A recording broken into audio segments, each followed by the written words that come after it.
तो सिलिकॉन क्या है? उपधातु। धातु पढ़ा है ना, जो चमकीला होता है। तो आपको सब गुण बतैले उसके बारे में, अधातु के बारे में भी बतैले। ठीक है, आप लोग रिवीजन करिए घर में, सिर्फ उठ के पढ़ने नहीं आ जाइए। तो सिलिकॉन क्या है? उपधातु। ना ही धातु ना है अधातु, क्या है? उपधातु। तो याद करिएगा, सिलिकॉन क्या है? उपधातु। सिलिकॉन क्या है? उपधातु। कोनो दिक्कत नहीं। एल्कोहल में कौन सा तत्व उपस्थित रहता है? क्या रहता है? नाइट्रोजन। एल्कोहल में कौन सा? नाइट्रोजन। कोई दिक्कत नहीं सर। आगे बढ़े। Yes sir. मेथेनोइक अम्ल का सामान्य नाम क्या है? फॉर्मिक अम्ल। मेथेनोइक अम्ल का नाम फॉर्मिक। ये कहाँ पाया जाता है आपको बताया ना कल, बताइए। तो आपको फॉर्मिक अम्ल भी पूछे कहाँ पाया जाता है, तो चींटी के डंक में। चींटी काटता वो मेथेनोइक अम्ल पूछा था, वो भी क्या है? चींटी के डंक में। तब मेथेनोइक अम्ल का सामान्य नाम क्या है? फॉर्मिक। मेथेनोइक अम्ल का फॉर्मिक अम्ल। कोनो दिक्कत? स्वपोषी पोषण के लिए आवश्यक क्या है? स्व अपना भोजन स्वयं बनाए। ठीक है, इस पोषण की विधि क्या कहते हैं? स्वपोषी पोषण। कोनो दिक्कत? तो स्वपोषी पोषण जैसे पेड़ पौधा स्वपोषी पोषण में आता है, तो उसको क्या क्या जरूरत रहता है? बोला है ना कि स्वपोषी पोषण के लिए आवश्यक क्या क्या है। तो भैया क्लोरोफिल भी चाहिए। तो क्लोरोफिल भी चाहिए, तो क्लोरोफिल का काम क्या है? कौन बताइए? क्लोरोफिल भी चाहिए। पत्ता का रंग हरा होता है। क्लोरोफिल या पर्णहरित, कहीं कहीं रहेगा पर्णहरित, उसके कारण भी रहता है, या क्लोरोफिल रहेगा। इसका काम है प्रकाश को अवशोषण करना। क्लोरोफिल का काम क्या है? प्रकाश को अवशोषण, यानी जो सूरज का लाइट है उसको सोखेगा। ठीक है ना, तो ये भी चाहिए पेड़ पौधा के लिए। कार्बन डाइऑक्साइड भी चाहिए, चाहिए कि नहीं? Yes sir. क्योंकि पेड़ पौधा पादप को खाना बनाने के लिए कार्बन डाइऑक्साइड जरूरत, जिससे हम लोगों को खाना पचने के लिए ऑक्सीजन चाहिए। उसी तरह से पेड़ पौधा में सही से खाना पचे, उसके लिए क्या चाहिए? Carbon dioxide. और साथ में क्या चाहिए?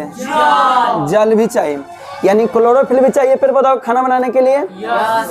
साथ में चाहिए कार्बन डाइऑक्साइड भी चाहिए, जल भी चाहिए, और साथ में सूरज का प्रकाश। ये तो मस्ट होना चाहिए। यदि सूरज का प्रकाश नहीं रहेगा तो खाना नहीं बनना। यानी स्वपोषी पोषण में पेड़ पौधा आता है कि नहीं? तो स्वपोषी पोषण के लिए क्लोरोफिल भी चाहिए, कार्बन डाइऑक्साइड भी चाहिए, जल भी चाहिए, और सूर्य का प्रकाश। ठीक है, सूरज का प्रकाश तो बहुत जरूरी है, नहीं तो इसका खाना ही नहीं बनेगा। इसलिए कभी कभी पूछता है, याद रखिएगा कि प्रकाश संश्लेषण कब होता है? तो जब सूर्य रहेगा तब ये होता है। दिन में होता है कि रात में होता है? दिन में। प्रकाश संश्लेषण दिन में होगा, क्योंकि रात में सूरज मामा नहीं रहते। जैसे मान लो घर में खाना बनाने के लिए गैस चाहिए, गैस के बिना खाना बन सकता है? नहीं सर। बन सकता है, गोईठा पर बना सकते हैं, लकड़ी पर बना सकते हैं। अब बिना माचिस के आग जला सकते हैं? नहीं जला सकते ना जला। हाँ, गोईठा तुम लाना, उसको लाइटर से जलाना। लकड़ी ले जाना, उसको लाइटर से तुम जला देगा ना? नहीं ना जलेगा जी, नहीं। वैसे ही स्वपोषी पोषण के लिए पहला नोट भैया, सूरज का प्रकाश होना बहुत जरूरी है, क्लोरोफिल होना जरूरी है, कार्बन डाइऑक्साइड भी होना जरूरी है, और साथ में जल भी होना जरूरी है। क्या होना जरूरी है? जल। ये सब स्वपोषी पोषण के लिए जरूरी है। ठीक है, तो पत्ता का हरा होने का कारण क्लोरोफिल या पर्णहरित। कोई दिक्कत नहीं। आगे समझ आ रहा है यहाँ तक? सबको आ रहा है? देखिए आगे, मैग्नीशियम पाया जाता है। मैग्नीशियम किसमें पाया जाता है? क्लोरोफिल। ठीक है, आपको पूछेगा कि मैग्नीशियम एक तत्व यानी धातु कहीं है, तो ये जो मैग्नीशियम होता है, क्लोरोफिल आप देखते हैं कि जिसका पत्ता रंग होता है, इसमें एक धातु पाया जाता है जिसका नाम है मैग्नीशियम। ठीक है, जैसे कि आपको पूछता है पालक के पत्ता में क्या, पालक में क्या पाया जाता है? आयरन। पालक पत्ता में आयरन पाया जाता है ना? वैसे जो क्लोरोफिल है उसमें क्या पाया जाएगा? मैग्नीशियम। क्लोरोफिल पता है कि पेड़ का पत्ता में रहता है। ठीक है, तो क्लोरोफिल के अंदर क्या रहता है? मैग्नीशियम। आपको कभी कभी पूछ देता है कि क्लोरोफिल में कौन सा धातु पाया जाता है, तो कौन सा? मैग्नीशियम। कोई दिक्कत? समझ में आ रहा है ना? तो क्लोरोफिल में कौन सा धातु? मैग्नीशियम। भैया जो पालक का पत्ता उसमें आयरन, इसलिए होता है पालक का पत्ता खाइए, आपको कमजोरी महसूस, चक्कर अक्कर नहीं आएगा। समझे कि नहीं? क्या हाँ नहीं ऐसे खा सकता है, तेरा जैसा आदमी रहेगा तो। ठीक है, साग बनाइए कि ना खाएगा, बोलेगा कि तुमको घास खाना है तो घास नहीं बनाए, साग बोलेगा साग खाना है, मतलब कि बोलते हैं तुमको काट के लाना खा जाना, इसको बनाइए कि ना खाएगा। बोला कि घर में मुर्गा बना तो क्या मुर्गा लाया ऐसी जिंदा चबा गया, नहीं ना चबाया, उसको आराम से भुंजबा उनबा के मारेगा, मलाई मार के खाएगा। ठीक है, तो भैया क्लोरोफिल में क्या चीज, मैग्नीशियम, कोई दिक्कत, पालक के पत्ता में तो ज्यादा से ज्यादा खाइए, कोई दिक्कत। देखिए अब तेलीय कागज होता है, किसका उदाहरण, तेलीय कागज किसका होता है, पार। अब पारभाषक देखिए, पारभाषक के मतलब है, पारभाषक के मतलब कि कुछ दिखाई देगा कुछ आगे नहीं दिखे, जैसे होता है देखिए पारदर्शक, पारदर्शक जिसको आप आर पार देख रहे हैं, जिसका आप आर पार देख रहे हैं उसको क्या कहेंगे, पारदर्शक। जैसे शीशा है तो शीशा के आर पार आप देख रहे हैं तो क्या है, पारदर्शक।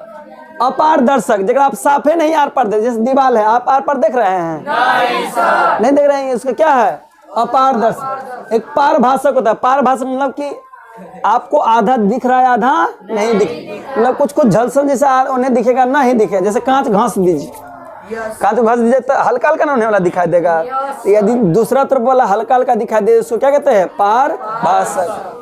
और कोई नहीं, तो कागज जब तेल लग जाता है कागज, जैसे मान लो कुछ खाने वाला लाइए, पकौड़ी उकौड़ी लाइए कागज में तो तेल तेल हो जाता है ना, उसमें आप ऐसे करके देखिएगा तो पूरा आर पर नहीं दिखाई देगा, हल्का हल्का दिखाई देगा, हल्का हल्का नहीं दिखाए, तो क्या है, तेलीय कागज किसका उदाहरण है, पारभाषक, कोई दिक्कत। नेक्स्ट देखिए, लेंस द्वारा उत्पन्न आवर्धन के एसआई मात्रक क्या है, तो लेंस का एसआई मात्रक पूछा डायरेक्ट, ठीक है, नहीं लेंस द्वारा उत्पन्न आवर्धन का एसआई मात्रक किसका पूछा है, आवर्धन का एसआई मात्रक।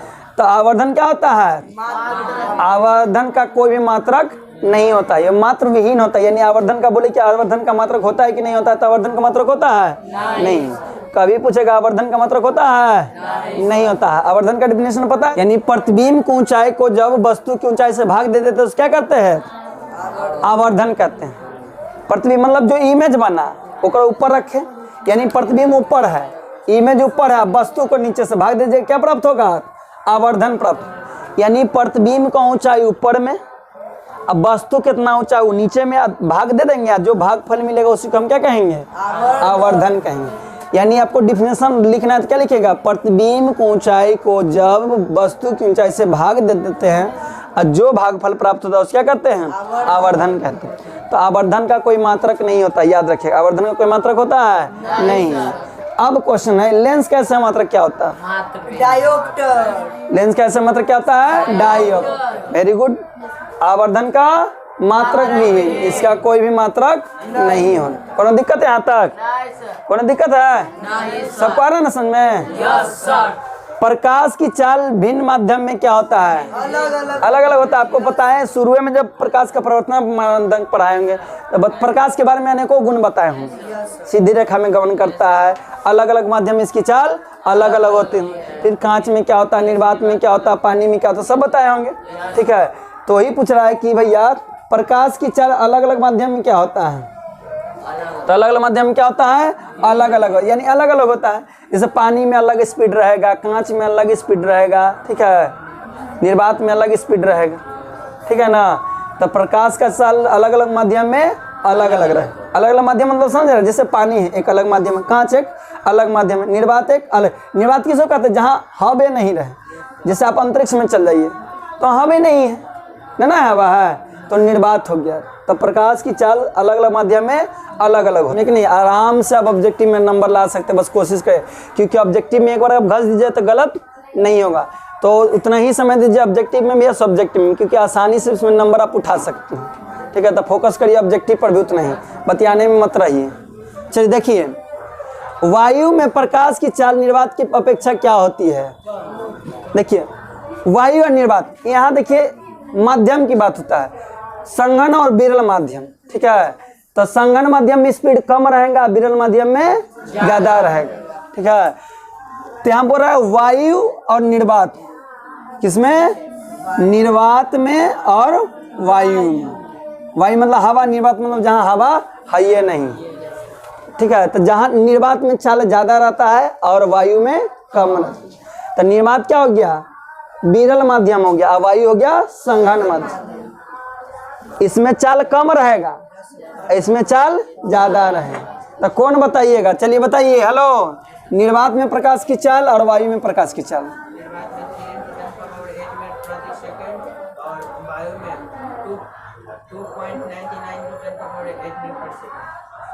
सही है। देखिए निर्वात में था 3 गुने 10 का पावर 8 मीटर पर सेकेंड, इसमें 2.99 इंटू 10 टू पावर 8 मीटर पर सेकेंड। ये प्रकाश का स्पीड है, यानी भैया निर्वात में चलेगा इतना स्पीड से प्रकाश, और वायु में चलेगा इतना स्पीड से। तो किस में ज्यादा स्पीड है भैया?